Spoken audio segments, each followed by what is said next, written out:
The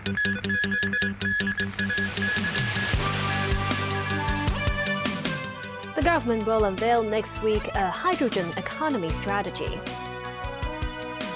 The first batch of light public housing units will be open for application late next month. And Premier Li Qiang in New Zealand and on his first leg of a three-nation tour.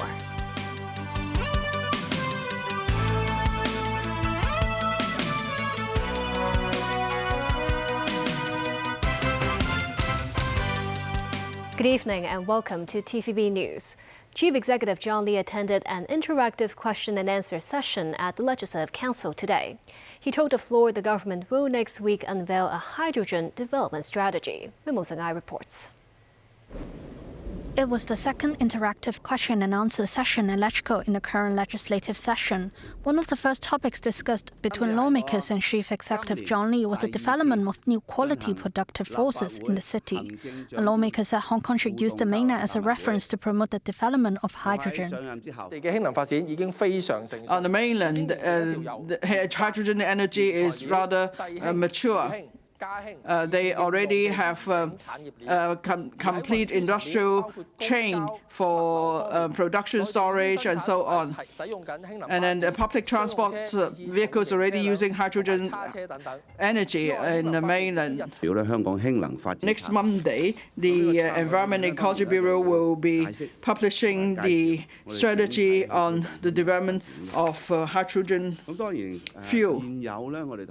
We already have HFC bus on trial now, running on the street. We have a working group that approves the trial project. And you will also be seeing the launch of several other projects. For example, street washing vehicles. We have plans to launch a trial project on HFC street washing vehicles. One lawmaker raised a question about the low-altitude economy, an economic model that relies on civil manned and unmanned aviation activities. The model is already in practice in the mainland, including using drones to deliver food orders.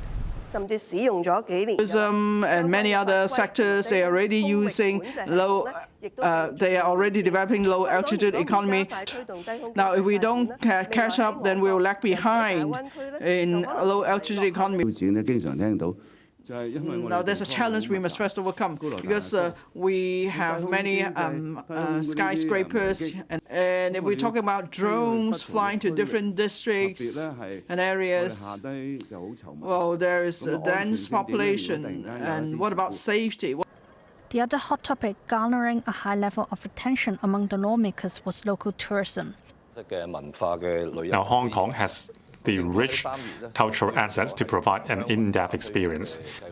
Now, many areas in the new territories, for example, the Ancestral Hall in Pingshan, the Heritage Trail in Cantonese, have much potential to become the vessel for integration of culture and tourism. So will the government provide more funding to the rural committees to promote rural in-depth tourism? There is the idea of tourism is everywhere in Hong Kong. We need to develop the five-colored travel. We need to promote red tourism, where the theme is of the war of resistance, blue tourism, focusing on outlying islands, and also green tourism, focusing on country parks and marine parks, gold tourism, focusing on jewelry and gold products. The government has the main responsibility in this. But more importantly, the tourism industry, the transportation service operators, and the travel agency need to work together. TVB News. The first batch of 4,400 light public housing units dedicated to those who have been on the waiting list for public housing for 3 years or more will be open for application from June 24th. With relatively low rents, authorities said there will be a points-based allocation system, so applicants with the most pressing need will be given priority. Among the first batch of light public housing flats open for application are 2,300 units on Choi Hing Road in Ngau Tau Kok. Construction work is underway. Tenants can move in during the second quarter of next year at the earliest. Around 2/3 of the units are 1 to 2 person flats with a monthly rent at $1,100. The largest units are for 4 to 5 person households with a monthly rent at $2,650. Another plot of land is located at Yao Pak Road in Yunlong. The construction of 2,100 units there will be completed in the first quarter of 2025. With the cheapest rent set at just $740, 81% of the flats are designed for singletons or two-person households, all furnished with their own toilets and open cooking space. Tenants can move in almost right after being granted the permission with ready-to-use water heaters and sinks, as well as vinyl flooring. But they would have to buy their own loose furniture, such as beds, shelves, and refrigerators. A range of public amenities in the community, too. They include study rooms, retail shops, and laundrettes, as well as facilities offering recreational and social services. Extra bus and minibus routes will be set up. Over the coming week, the government will send letters inviting the 85,000 eligible applicants to apply, people who have been on the waiting list for traditional public rental housing for 3 years or more. A point system will be in place for applications. Family applicants, those living in inadequate housing such as subdivided flats and cage homes, those with health conditions, or those opted to live in farther districts will be given priority. Successful applicants will be notified in the fourth quarter of the year in phases. Among those hoping to apply are Ms. Chan and her son. They have lived in this 100-square-foot subdivided unit for nearly 4 years. She says she prefers Ngau Tau Kok as it's more convenient, but if there are comprehensive facilities in Yulong with schools and job opportunities, she doesn't mind being assigned there. After all, the living condition is much worse here at these subdivided flats, Ms. Chan said. Changes that can bring to those families are really remarkable. If you move them out from such a poor environment, give them a much better caring situation with social workers, it really affects their learning, their growing up, and their social abilities. Si Lai Shan, Deputy Director of the Society for Community Organization, is concerned there could be difficulty to prove the years applicants have lived in subdivided flats, as rent receipts might have been lost. Si hopes the government will give more leeway and assistance when processing such applications. Residents of multiple housing estates in Wong Tai Sin were left without power for more than 4 hours last night. Power company CLP said the outage was caused by a faulty cable. The government said it is highly concerned about the blackout and ordered CLP to submit information about the incident to the authorities. A special task force will be set up with independent consultants hired to investigate the issue, and the costs will be shouldered by CLP. While power supply resumed at Lung Kwang House at Lower Wong Tai Sin Estate, residents were still jittery when recalling the 4-hour-plus blackout last night. This resident described the unbearable heat like being fried as shrimps on a pan as air conditioning went off for hours. This resident had to take a cool shower as the water heater did not work. Power outage at private residential estate Lions Rise 2. For this restaurant at Lions Rise Mall, $20,000 went down the drain with the loss of nighttime business and the death of 2 fish that cost thousands as a fish tank went out of power. Wong Tai Sin was hit by power outage at about 8 o'clock Wednesday night. After emergency repairs, power was restored at around 1 a.m. Thursday. CLP said that's caused by a malfunctioned 11,000-volt cable in the area. Secretary for Environment and Ecology Zhe Qin-wen met with the managing director of CLP and expressed his concern over the issue. He said the outage cannot be treated as an isolated incident, and CLP is required to submit a report within 4 weeks. Meanwhile, CLP was asked to fund independent consultants for the Electrical and Mechanical Services Department to review all incidents that had occurred over the past 3 years. The review will cover the causes, improvement measures, and the training requirements of their personnel.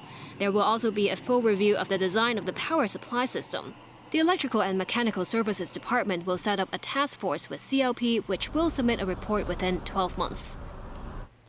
Premier Li Qiang met with New Zealand Prime Minister Christopher Luxon in Wellington this afternoon on the first day of an official visit.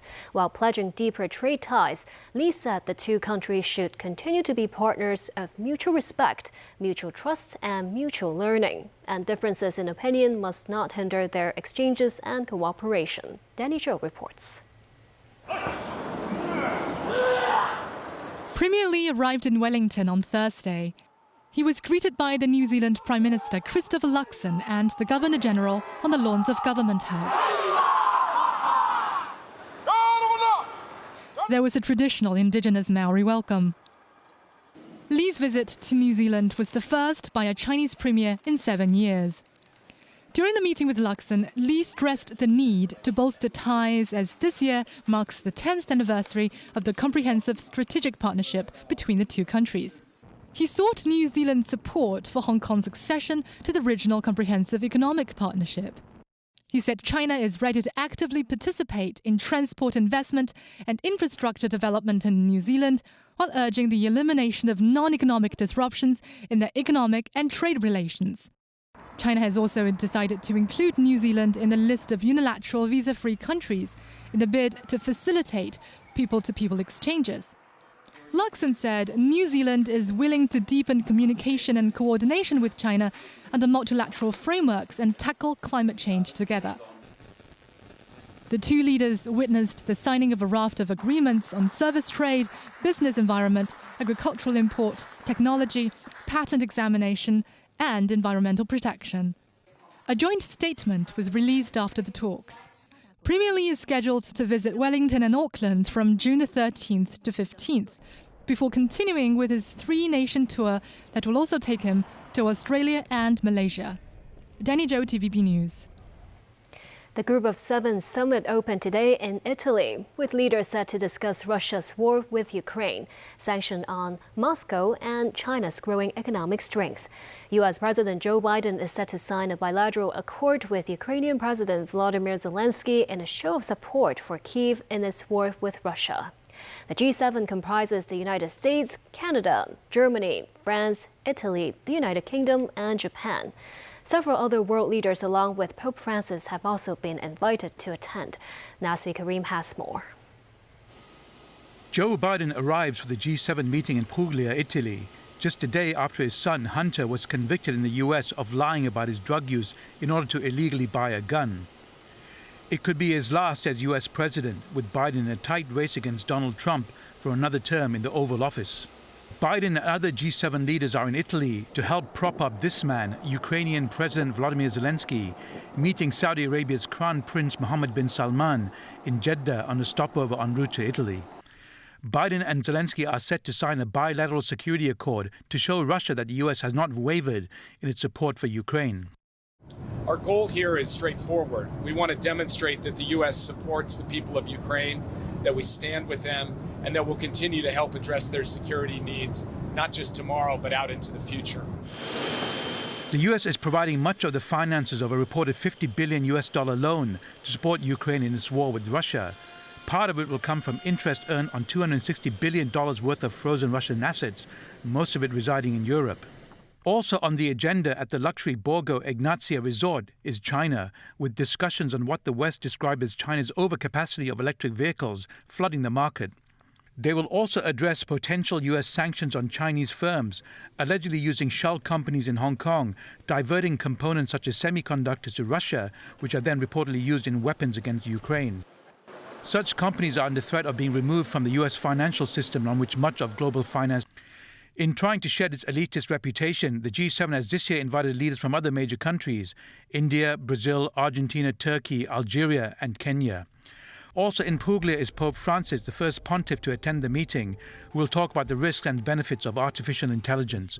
Nazri Karim, TVB News. A Russian naval fleet comprising a nuclear submarine and 3 other vessels arrived at Havana Port, Cuba on Wednesday at the start of a 6-day visit. The fleet is 160 kilometers from the United States, and the Biden administration says the Russians pose no threat. Scores of Cuban citizens gathered at the site to extend a warm welcome to the visiting Russian naval fleet. The fleet is not carrying any nuclear weapons, which was acknowledged by Washington. During their stay, Russian naval officials will hold meetings with the Cuban Navy commander and the governor of Havana. Cuba is saying such visits by allies are normal, with the fleet set to take part in military exercises in the Caribbean. The U.S. said it kept a close watch on the fleet as it skirted the Florida coast on its way to Cuba. It's something we watch closely and carefully.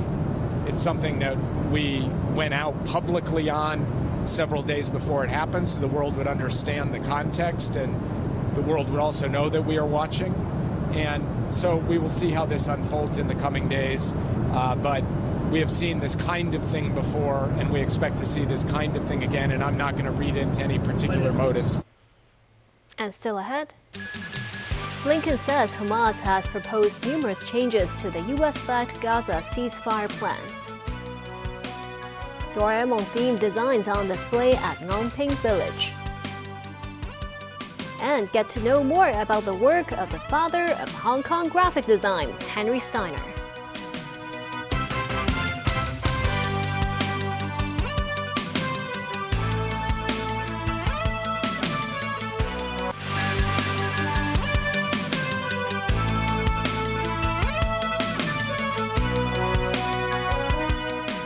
Welcome back. Egyptian mediators said the Palestinian group Hamas wants written guarantees from the United States for a permanent ceasefire and withdrawal of Israeli troops from Gaza in order to sign off on a U.S.-backed truce proposal. U.S. Secretary of State Antony Blinken said Hamas had proposed numerous other changes to the U.S.-backed plan, adding that some of the changes are workable and some are not. Tracy Furness has more. U.S. Secretary of State Antony Blinken said Wednesday that the war in Gaza would continue even after Hamas's proposed changes to a U.S.-backed ceasefire plan. Some of the changes are workable, some are not. Here, in a nutshell, is where we stand. A deal was on the table that was virtually identical to the proposal that Hamas put forward on May the 6th. A deal that the entire world is behind, a deal Israel's accepted, and Hamas could have answered with a single word: yes. Instead, Hamas waited nearly 2 weeks and then proposed more changes, a number of which go beyond positions that it previously taken and accepted. Meanwhile, Gazans are facing catastrophic hunger and famine-like conditions, the head of the World Organization said. Despite reports of increased delivery of food, there is currently no evidence that those who need it most are receiving sufficient quantity and quality of food. WHO and our partners have scaled up nutrition services. Over 8,000 children under 5 years old have been diagnosed and treated for acute malnutrition, including 1,600 children with severe acute malnutrition. In Lebanon, Hezbollah Wednesday fired the most rockets it has launched in a single day at Israel since cross-border hostilities began 8 months ago. It is part of its retaliation on Israel for killing a senior Hezbollah field commander. The Israeli strike in the south of Lebanon Tuesday killed 3 Hezbollah fighters alongside the field commander. Hezbollah fired some 250 rockets at Israel, with more than 100 launching at the same time. Tracy Furness, TVB News. Food authorities in Denmark have recalled 3 types of spicy instant noodle products imported from South Korea over possible risks of acute poisoning. The noodles made by Seoul-based Samyang Foods, one of South Korea's largest companies, are sold across the world. The recalled noodles include Buldak Samyang 3 times spicy and hot chicken, Buldak Samyang 2 times spicy and hot chicken, and Buldak Samyang hot chicken stew. The Danish Veterinary and Food Administration said the products contain overly high doses of capsaicin, an active ingredient in chili peppers, but also a chemical that can be a neurotoxin and a health hazard. Consumers are asked to discard the noodles and return them to retailers. A large-scale exhibition featuring a popular Japanese animation character, the robotic cat Doraemon, will be held in Chimsha-choi next month. As a prelude event, Doraemon-themed designs have adorned the cable cars and the market of Nongping 360 on Lantau Island. Doraemon in different styles and costumes festoon the cable cars on Lantau Island. The door was transformed into a signature Doraemon gadget, the Anywhere Door. Several life-size Doraemon sculptures could be seen at the Ngongping Market, as well as giant Jian, who is known for his passion in singing. The exhibition is supported by the Culture, Sports and Tourism Bureau and the Tourism Board. An exhibition of the work of designer Henry Steiner, also known as the father of Hong Kong graphic design, will be launched in Art Museum M+. He designed the iconic logo for HSBC. The exhibition is organized into 2 sections, with more than 200 items being displayed. In the first section, visitors can learn about Henry Steiner's early years and influences that led to his distinctive style. They can then look at the development of Hong Kong through the designs of Steiner and different infrastructural and industry projects. Steiner was born in Austria and moved to Hong Kong in 1961. One of his most well-known designs is the logo for HSBC. The exhibition will be open to the public starting from tomorrow. And that's the news. Thank you for watching.